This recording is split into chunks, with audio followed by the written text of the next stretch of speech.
All right, ready for today's news conference with Coach Mark Stoops. And Coach, we'll turn it over to you and then we'll ask questions. Okay, obviously after watching the film, very pleased with a lot of the game and I felt like our coaching staff did a really good job putting us in a position to be successful. I felt like our players had a great week of preparation. We're very confident to go down there and play well. You always know it's going to be difficult and challenging, and we embraced that challenge, went out there and hit it head on and played a very good football game, and really appreciative to get away with a victory there and get back here and get back to work. And now, we talked about last week increasing that intensity, and we're going to continue to focus on that, continue to focus on ourselves, continue to improve and become a better football team. And this week we play Youngstown State, and that'll be another great challenge. That's a team with a very deep history of winning. Very good 1AA football program that's won an awful lot of games. It's won a lot of national championships that I've followed very closely. Obviously during the Tressel years and how good Coach Tressel did, and my Uncle Bob being a longtime assistant coach there and winning many national championships with Coach Tressel. It's a program that I have a lot of respect for, and looking forward to the opportunity to compete against them here this Saturday, and really looking to get back on the practice field today and continue to build, continue to improve for a very long season. Mark, in the targeting, there was a word you called indicator. Could you clarify that, please? Pardon me? The word called indicator. There was no indicator. Can you clarify that? Talking about on the targeting? Yeah, so an indicator is the exactly what they're looking for, whether it was crown of the helmet, whether it was a launch, and so those are indicators. Whether the player was defenseless or not, and that's what they're talking about with an indicator. Whether it was the crown or whether he launched, and the area in which they hit him. Did they hit him in the head? Did they hit him below the knees? The indicators that they're looking for. Chris will be back for the Ole Miss game. How do you handle him the next 2 weeks going forward, and what's it like to kind of... How'd you know that? I just found out 10 minutes ago. Literally. So, yeah. So how do I plan on what? Well, what's it like to kind of move past that, and how do you get him geared up? Well, we've been prepared to, handle this situation for weeks now. And so we've been, getting the other guys ready, continuing to progress, and also keep him in shape, get him reps when we can. Chris is wonderful because he wants to, he's competing on scout team. He goes down there, gets his reps down there. He's willing to do scout teams, special teams. He's doing whatever he can to stay in shape, get those movements down with the run game, and continue to take reps with the first and second team offense when he can in certain situations. And so he's staying active and getting ready to go, and we'll continue to build with the running backs we have available.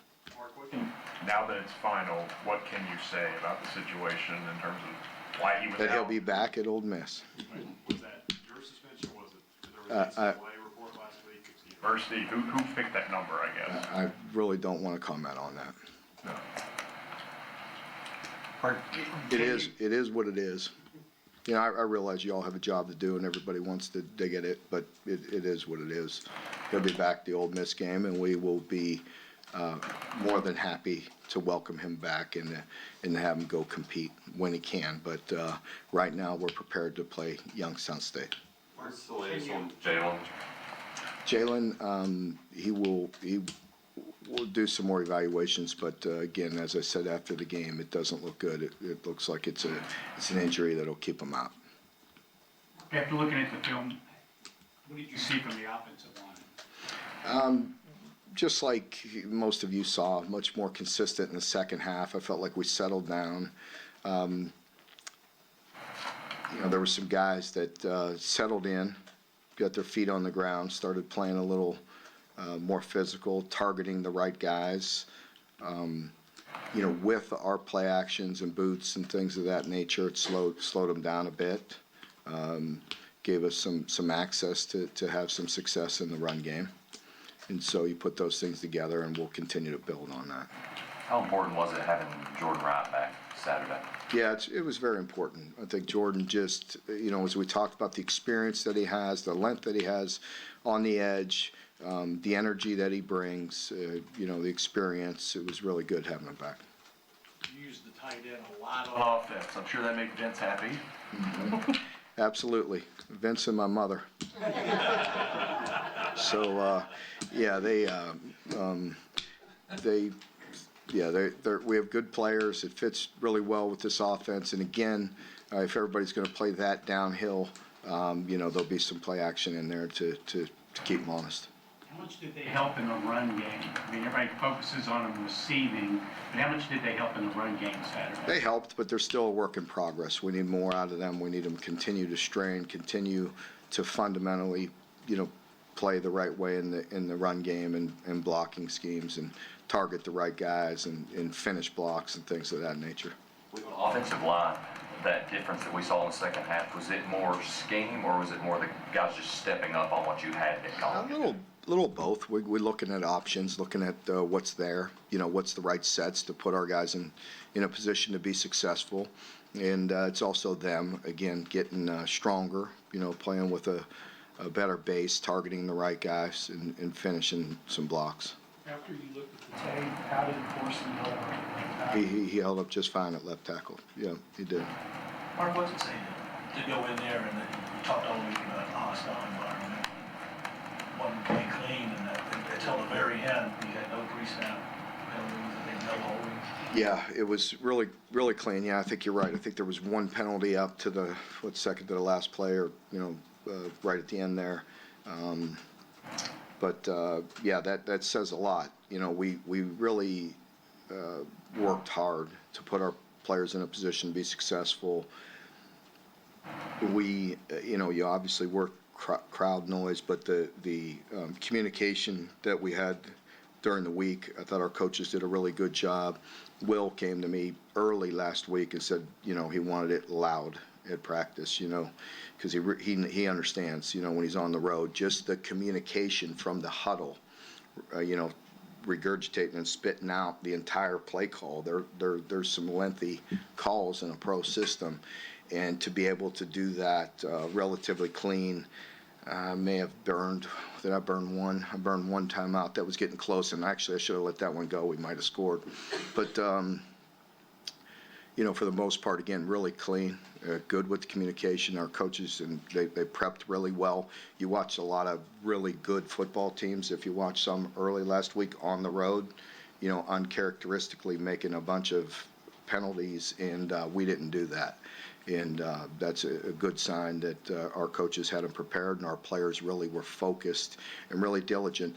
I think, if anything, we were a touch late off the ball, which happens in that environment, and that added to some of the negative yardage and some of the lack of success in the run game as well, and in the pass game, just when the silent count, when it's that loud, we were a touch late off the ball. We got to continue to improve in that area, and that could help us as well.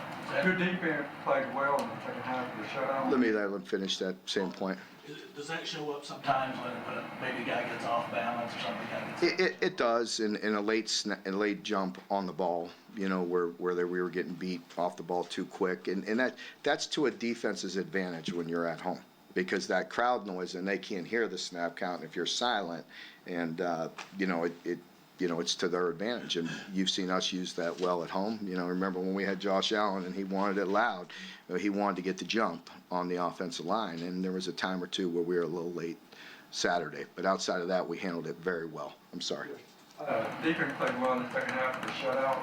Mm-hmm. What does that say about your defensive progression, playing on the road in that environment? Well, defensively, I think, as I mentioned post-game, very well prepared. Coach White and the defense staff had a great plan, and the players executed it. They played extremely hard. We didn't get like, we weren't oozing, we weren't giving up, soft yards where, maybe a 3-yard run turns into 5. And, we were pretty stout at the line of scrimmage. We were really good on containing the quarterback. We were really good at pulling him up when he did scramble out of the pocket. Our guys looked fast. We were running them down and not letting them get settled. Changed up a lot of looks, but just overall played really stout. Brad said after the game, Ty and Carrington were kind of like the unsung heroes in the secondary. What did you see from those two guys specifically? Yeah, well, Ty really, he covered us up one time in particular. We got a little out of sync with a call and miscommunication, and heck, he came out of his middle third and made it for about a 4-yard gain when it could have been a really explosive play.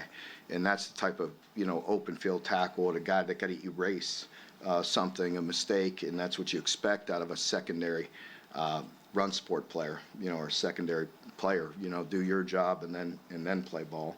And he did that. And then Carrington really made some competitive plays. He won some one-on-ones. And if you're going to beat a team like that on the road, you got to win some one-on-ones against tough matchups, and he did that. and what did you see from Jordan Love when he came in for Jalen? I saw Jordan really improve and take another step in the right direction. It's just getting reps under his belt, getting confidence, communicating, executing, just being more dialed in, and that comes from experience. Playing safety, there's a lot of things, and we practice hard, a lot of different shifts, formations, just a lot of things, but things change, and things change in a hurry out on the practice field, and reps and experience helps. Yeah. Marquis John Smith, after the game, said the pick-6 pass, he knew it was coming before Richardson threw it. Well, yeah, he did. And I mean, we know what route was coming out of that. They had hit us a little bit with us. We were anticipating some of that, and we have different ways where we can match that, where we could play some more man. And long story short, I mean, he felt that was coming, and I don't know whether they had a miscommunication or did change the play, because their running back ran what we were expecting, and he actually ran a go. I don't know if he felt him sitting on it or he ran by it, but we were ready for the smash, and he jumped it. The film study you all had. That he's done, what does that say about the prep that your veterans have put in, and a good example? Well, it is. It's a good example, and again, they were scratching where it itches. You know what I mean? We gave it up a few times, and then we put it, one. He read it that time. If you're gonna make that kind of throw that far, you got to have some DBs ready to jump that.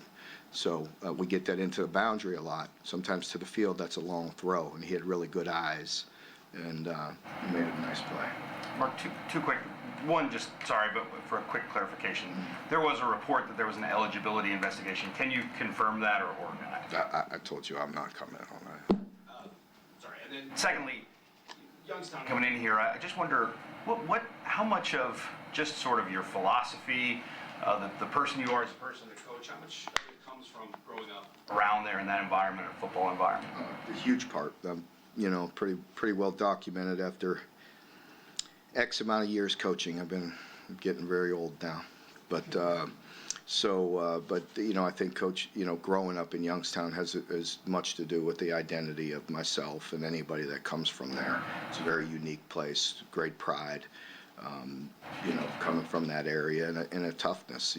It's the Rust Belt. It's blue collar steel mill town, and very fortunate to grow up there. It was a fantastic place, and football was extremely important. Sports were important and competitive, and fortunately, my father was a high school coach, and I got to spend time watching him and the way he influenced others, and coaching at such a great school at Cardinal Mooney, and legendary head coach Don Butchie, who's still close to us, and so it was really, it was a blessing. It was very tough and very difficult, but I had no idea what I had and didn't have. I felt like, it was, then it was just a great place to grow up, and very close friends still to this day. To you as a guy in this position? I'm sorry, let me finish this quote. I wonder what it means to you as a coach now in your position in an SEC school to be able to bring them in here and just give them a game here. Yeah, I'm really proud that they're coming in. I'm looking forward to it, and I know how tough they are, and what type of program and the history that they have, and they're not going to be intimidated, so that's all good, and there's a connection there, but at the end of the day, they're coming in here to beat us and play well, and we have a job to do, and it's our job to keep that intensity and keep that focus and keep on improving. Yeah, Mark, speaking of Youngstown State cleanup, does any sense of nostalgia in playing against your hometown team? I mean, it is. I mean, I'm looking forward to it. It's a program I'm close with. I've watched them, I watched my uncle coach there for years and years, and the great sense of pride my Uncle Bob has, and in the national championships that he won there, and coaching with Coach Tressel and now Coach Phillips and the job that they're doing. I mean, yes, I think it'll be, it's unique, it's different, but however, every situation, you hear me talk about it every week, I talk to my team about it. The situation is what it is. Last week we were talking about going on the road, hostile environment, first SEC game. This is a new scenario, and so we can't, the situation, we talk about it, we address it, and, we move on. Mark, this summer there was a lot of talk about getting rid of these FCS games if the SEC goes to 9 or 10 games. Just where do you stand right now? What do you think the schedule should look like? I mean, Youngstown State, this is a big game for them. They compete and they depend on these games as well, and I like supporting them in that area. And again, they're not going to be intimidated. They're going to come in here to win the football game. From road game number 1 to last Saturday, what has it been like to see the Kentucky contingent that travels, the fans, the parents? What has it been like to see that grow over the years? Yeah, it's incredible, really. The response, from our fan base. It's everybody was very excited heading into this football season, and the opening day atmosphere here was fantastic. It was a lot of fun, and then to go on the road and to feel their energy, feel their presence. They were very loud. That stadium gets rocking, and it was a great atmosphere. But when they got quiet, it was great to hear the Big Blue Nation, and looking forward to getting back home and playing for them. Freshmen usually take a while to come along, but I think about Keys playing him, scoring that touchdown. Are you surprised at how well he's playing at this point, or is he everything you thought he would be when you recruited him? Yeah, I think you've heard me talk quite a bit. Just about every news conference I've had, I've talked about Dane and just his maturity and his consistency for a freshman to this point. There's a long season to go. Typically, like, you're going to show up this meeting today and we got to clean this up. What are some of the, not to dwell on mistakes, but what are the things you all got to improve from that? Well, I think, again, the offensive line and communication, targeting the right guys, getting in good sets, getting positive yardage, not getting negative yardage plays or 1-yard gains. I mean, we need to get those, even if it's a tough look. I mean, we have to get back to getting 3 or 4 yards instead of 1 or 2. And, that's a big difference on a play caller. We can't get behind the chains and constantly live in that environment. I felt like defensively, it was a good start. Got put in some bad field position. Offense was having trouble moving it. Gave up some yards, but to dig in and hold them to field goals kept us in the game. And then ultimately getting the turnover, was a big piece. So there's many areas that we need to continue to improve, and I think we will. And I think Rich did a really nice job putting us in a position to be successful to win the game. And now there's some strides that we need to make across the board offensively to continue to piece it all together. After the game, Will put his hand up and said that sack was on me. That guy was free. I got to be responsible for him. Just how is can you just elaborate on how the pass protection isn't, it isn't just an offensive line thing? Yeah, it's never just an offensive line thing. I think there was one play in there that we could control as coaches. I think there's a play in there where Will knows it was hot, and so there's 2 right there that are very fixable, that have nothing to do with talent, nothing to do with blocking them. Mark, it's heartening to you, I guess, for the ground game, that even though you have to get 100 net rushing yards, that you've just been getting enough to kind of provide balance and kind of getting that power where you need, like with Cavassier. Yeah, I mean, that's what you're going to get sometimes. I mean, when you're, NFL style. I mean, we had 60 some plays again, 63, 64 plays. I mean, now we had a lot more possessions. Fortunately, defensively got off the field a lot. The longest possession they had, I want to say, was 7 plays until the very end, and so that's pretty good. So we're getting the ball back, and so we got more possessions, but still not a lot of plays, and that's okay. And so you got to get the I know from many years of being a defensive coach and defensive coordinator, aggravating yards are aggravating yards. And you've heard me say it even since I've been here. You may look at the stat sheet and not be blown away and not be wowed. However, when you're getting 5 yards, 6 yards like we did in the second half, 10-yard runs, 6-yard runs, that pisses you off as a defense coordinator, and it keeps you off balance. Coach, how many tickets have you had to ask for? I know you mentioned family company. Yeah. I think everybody left me alone last week, so I'm like, oh, it's not so bad. Well, I just talked to Mark Hill. I'm like, hey, I need some help here. So yeah, I think it's starting to come out. I think everybody wanted to let me get through that game and get prepared for this one. So yeah, we'll have I'd say between all the Youngstown people, my brother Mike, Frank Buffano, Courtney Love, Vince Morrow. I mean, there'll be hundreds. Along those lines, you probably have to talk to players from time to time that go back to Florida or teams that come in here and play hometown. How do you anticipate talking to yourself about handling all the? Yeah, there's a balance there. Even in game 1, I had my uncles up here and a lot of people, and there's a time when I just got to separate and focus on what I have to focus on, and that'll be much the case here this week. I'll have a lot of folks come in early, which is Thursday night, and get to spend some time and relax a little bit Thursday, and Friday get back into getting ready for the game. And the same with Saturday. It's an early game, so I won't see as many. Like sometimes if it's a night game, there's a lot of people drifting in and out, and I just I can't get distracted like that. It does pull you away. So but through the years, I've learned to how to manage that, and that'll be much the same here this week. On those lines, what was your phone like just from Saturday to now? That was difficult. I think I responded to most. I have maybe a few more to clean up, but yeah, I mean in the 300 range. So yeah, it's hard to manage. But I greatly appreciate. Let me say this, because even on Twitter and like in my former players, former coaches, and people that I greatly appreciate them. Really, I mentioned it afterwards, but it's so true.